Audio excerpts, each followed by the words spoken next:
Subscribe to my channel for mental, physical, spiritual and social development. नमस्कार साथियों, चलिए आपसे फिर से आ गए हैं तो मिलकर चिंता छोड़ो सुख से जियो कि पहले अध्याय की बात करते हैं जिसका नाम है वर्तमान में एक एक दिन जिए। डेल कार्नेगी इसमें लिखते हैं, कितनी अजीब होती है हमारे जीवन की यात्रा।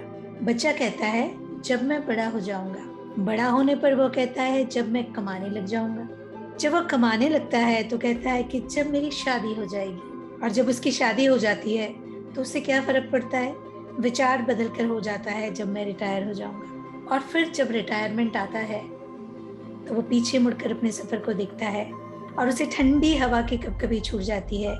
न जाने कैसे उसने सब कुछ गंवा दिया और जीवन पीछे छूट गया। हमें बहुत देर बाद समझ में आता है कि जिंदगी हर पल जीने के लिए होती है, इसलिए हमें हर दिन हर घंटा इसे जीना चाहिए। एक और व्यक्ति की कहानी बताते हुए इस किताब में डेल कार्नेगी आगे लिखते हैं, डेट्रॉइट के स्वर्गीय एडवर्ड एस इवांस तो चिंता करते करते मौत के कगार पर पहुंच गए थे और तब जाकर वे सीख पाए कि जिंदगी हर पल जीने के लिए होती है। गरीबी में बड़े हुए एडवर्ड इवांस ने पहले तो अखबार बेचकर और फिर एक किराने की दुकान में क्लर्क बनकर पैसे कमाए। इसके बाद जब उनका परिवार 7 लोगों का हो गया तो पेट भरने के लिए वे असिस्टेंट लाइब्रेरियन बन गए। हालांकि तनख्वाह कम थी, परंतु नौकरी छोड़ने का जोखिम लेने में वो डर रहे थे। 8 साल बाद उनमें इतनी हिम्मत आई कि वे अपना खुद का बिजनेस शुरू करने का साहस जुटा सके। एक बार उन्होंने जब शुरुआत की तो उधार ली हुई $55 की पूंजी से एक ऐसा बिजनेस खड़ा कर लिया जिससे उन्हें एक साल में $20,000 की आमदनी होने लगी। तभी एक अप्रत्याशित घटना हुई। उन्होंने अपने किसी दोस्त की जमानत ली और वो दोस्त दिवालिया हो गया। इतना ही नहीं, इसके तत्काल बाद एक और विपत्ति आ गई। जिस बैंक में उनका पैसा जमा था वह बैंक भी दिवालिया हो गया और उनका पूरा पैसा डूब गया। इवांस के पास अब कुछ नहीं बचा था। वो $16,000 के कर्ज में डूबा हुआ था। उन्होंने बताया कि मैं न तो सो सकता था न खा सकता था। मैं बुरी तरह बीमार पड़ गया। चिंता चिंता और सिर्फ चिंता करने के कारण मैं बीमार था। एक दिन जब मैं सड़क पर पैदल चल रहा था तो मुझे चक्कर आ गए और मैं फुटपाथ पर गिर गया। मैं चलने के काबिल नहीं बचा था। मुझे बिस्तर पर लिटा दिया गया। मेरे शरीर पर फोड़े हो गए और बिस्तर पर लेटे रहने में भी मुझे असहनीय कष्ट होने लगा। मैं दिन पर दिन कमजोर होता जा रहा था। आखिरकार एक दिन डॉक्टर ने मुझे बताया कि मैं अब सिर्फ 2 सप्ताह और जिंदा रह सकता हूँ। यह सुनकर मुझे थोड़ी देर सदमा लगा। मैंने अपनी वसीयत लिखी और फिर मौत का इंतजार करते हुए बिस्तर पर लेट गया। अब चिंता या संघर्ष करने से कोई फायदा नहीं था, इसलिए मैंने हार मान ली।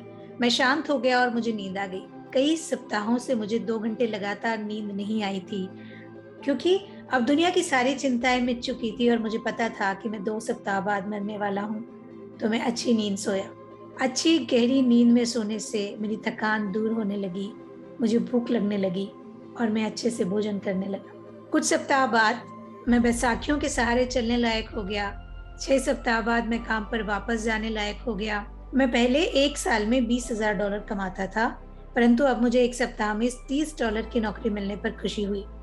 मुझे वाहनों के चक्कों के पीछे लगाने के ब्लॉक बेचने का काम मिला था, जिन्हें तब लगाया जाता था जब उन्हें माल के रूप में पानी के जहाज से भेजा जाता था। मुझे अब सबक मिल चुका था। चिंता करना बिल्कुल बंद कर दिया था। पिछली बातों पर पछताना बंद, भविष्य का डर बंद। मैंने अपना पूरा समय, ऊर्जा और उत्साह उन ब्लॉकों को बेचने पर केंद्रित कर लिया। उसके बाद एडवर्ड ने तेजी से तरक्की की। कुछ सालों में वे उसी कंपनी के प्रेसिडेंट बन गए, इवांस प्रोडक्ट्स कंपनी के प्रेसिडेंट। यह कंपनी बहुत सालों से न्यूयॉर्क स्टॉक एक्सचेंज में दर्ज है। अगर आप कभी ग्रीनलैंड के ऊपर से हवाई यात्रा करेंगे तो आप इवांस फील्ड में उतर सकते हैं, वह हवाई पट्टी जिसका नामकरण उनके सम्मान में किया गया है। अगर एडवर्ड एस इवांस आज में या डे टाइट कंपार्टमेंट में जीना नहीं सीखते तो वे इतने सफल नहीं हुए होते। यदि आपको याद हो तो व्हाइट क्वीन ने कहा था, नियम यह है कि आने वाले कल पर मुरब्बा लगाओ, बीते हुए कल पर मुरब्बा लगाओ, परंतु आज पर कभी मुरब्बा मत लगाओ। हम में से ज़्यादातर लोग इसी तरह के होते हैं। बजाय इसके कि हम अपनी ब्रेड पर मुरब्बे की मोटी परत लगाएं, हम अपने बीते हुए कल के मुरब्बे की चिंता करते हैं और आने वाले कल के मुरब्बे की भी फिक्र करते हैं। महान फ्रांसीसी दार्शनिक मॉन्टेन से भी यही गलती हुई। उन्होंने लिखा है कि मेरी जिंदगी भयानक दुर्भाग्यों से भरी है, जिनमें से ज्यादातर तो कभी आए ही नहीं। यही हाल हम सब की जिंदगी का है।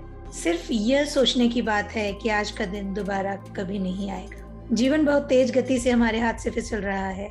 हम अंतरिक्ष में 19 मील प्रति सेकंड की गति से दौड़ रहे हैं। आज ही हमारी इकलौती निश्चित संपत्ति है।